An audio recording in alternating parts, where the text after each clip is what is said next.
Assalamualaikum warahmatullahi wabarakatuh.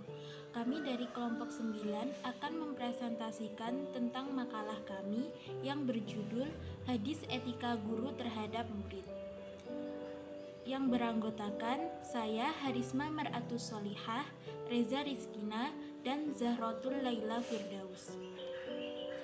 Pengertian guru dan murid. Guru adalah orang yang memiliki peran penting dalam dunia pendidikan. Pandangan masyarakat terhadap guru adalah orang yang mendidik di suatu tempat tertentu dan tidak mesti di lembaga pendidikan formal saja, tetapi dapat juga di masjid ataupun tempat-tempat lainnya. Seorang guru memiliki kepekaan intelektual dan informasi yang dapat menambah atau memperbarui pengetahuan dan keahliannya secara berkesinambungan untuk agar dapat mencerdaskan peserta didiknya, serta dapat melatih keterampilannya sesuai dengan bakat, minat, dan kemampuannya. Guru dalam pelaksanaan pendidikan adalah orang yang melakukan tugas dan tanggung jawab dalam mendidik.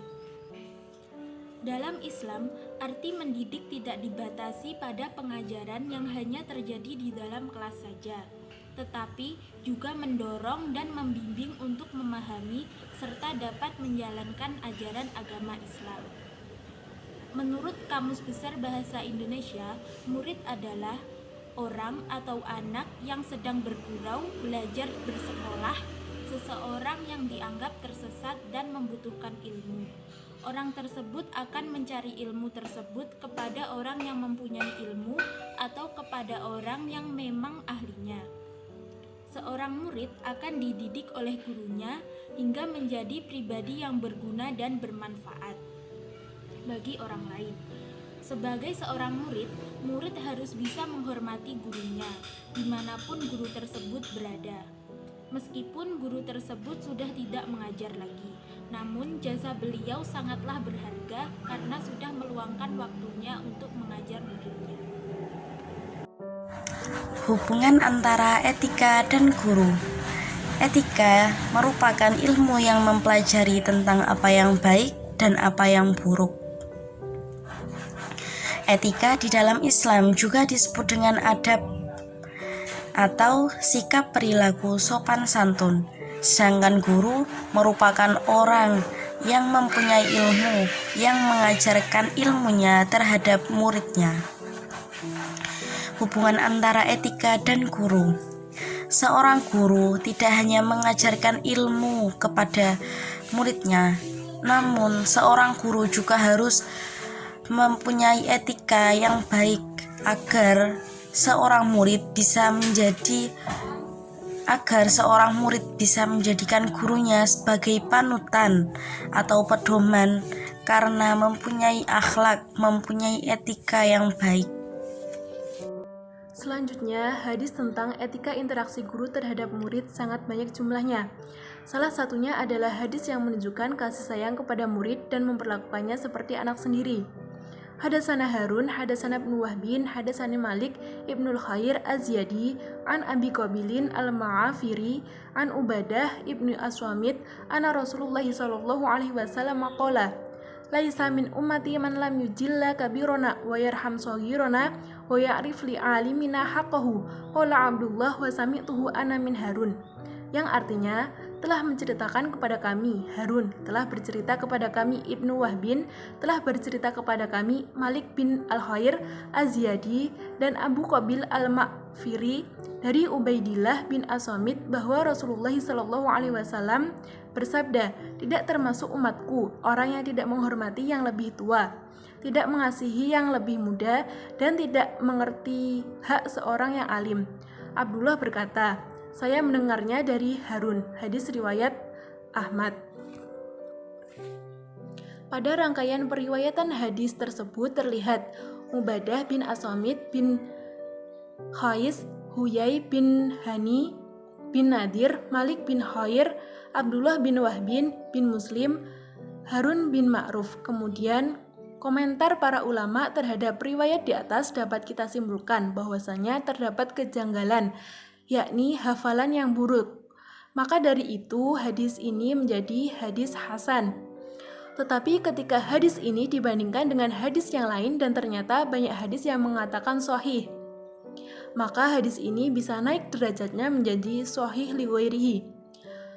Agama Islam tertarik pada kebenaran dan ketaatan terhadap hak-hak manusia dari berbagai usia dan kondisi.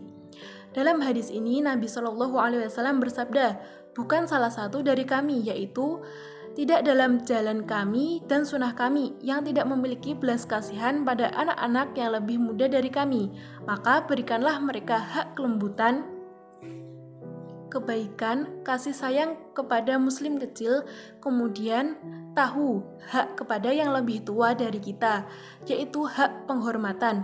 Sejak diciptakannya umat Islam, kita harus menyayangi yang lebih kecil seperti halnya guru menyayangi muridnya, dan yang lebih muda harus mengetahui apa hak yang harus diberikan kepada yang lebih tua, khususnya jika mereka mempunyai ilmu yang tinggi dan soleh seperti halnya seorang guru. Kemudian seperti halnya juga Rasulullah kepada umatnya, yaitu memerintahkan umatnya untuk sholat sesuai dengan penglihatan mereka kepada Nabi saat sholat, serta mengajari dengan baik dan benar kepada mereka tentang kapan azan harus dikumandangkan, serta memberitahu jika yang lebih tualah yang akan menjadi imam sholat. Allah Subhanahu wa Ta'ala tidak membebani segala sesuatu di luar batas kemampuan makhluknya. Dalam hadis ini Rasulullah SAW memerintahkan untuk tunduk kepada perintah Allah Subhanahu wa Ta'ala, yaitu bahwasanya setiap hambanya harus siap menjadi pemimpin dan harus siap untuk dipimpin. Seperti halnya seorang guru dan murid, guru harus bisa memimpin muridnya dan juga bertanggung jawab atas segala amanah yang telah diberikan kepadanya. Kemudian si murid harus mau dipimpin atau diajari oleh gurunya dengan senang hati. Dan dapat kita ketahui bahwasanya setiap pemimpin akan dimintai pertanggungjawabannya atas apa yang ia pimpin. Hukum yang bijaksana telah mengangkat nilai ilmu dan ulama. Kemudian Nabi Muhammad SAW mengatakan dia mencari pengetahuan di dalamnya, dan itu termasuk jalan indera yang diketuk kaki. Misalnya seseorang yang datang dari rumahnya ke tempat ilmu, apakah tempat ilmu itu masjid, sekolah, perguruan tinggi atau yang lainnya, kecuali Allah akan memudahkan jalan surga baginya. Artinya jalan Allah adalah jalan yang lurus baginya. Barang siapa yang diperlambat oleh amalnya, tidak dipercepat nasabnya. Kemudian Nabi Muhammad SAW juga menghimbau kepada para sahabatnya untuk menyampaikan seruan kebenaran kepada orang-orang dan meneruskan sunnahnya kepada orang-orang setelah mereka agar agama Islam disebarkan. Dan dalam hadis, dorongan untuk menghafal sunnah Nabi dan untuk menyampaikannya kepada orang-orang, dan di dalamnya pernyataan keutamaan para ulama, dan di dalamnya perintah untuk saling menasehati antar umat Islam dan kewajiban kelompok dan tidak memberontak terhadap penguasa. Sekian presentasi dari kelompok kami. Jika ada kurang lebihnya kami mohon maaf. Terima kasih. Wassalamualaikum warahmatullahi wabarakatuh.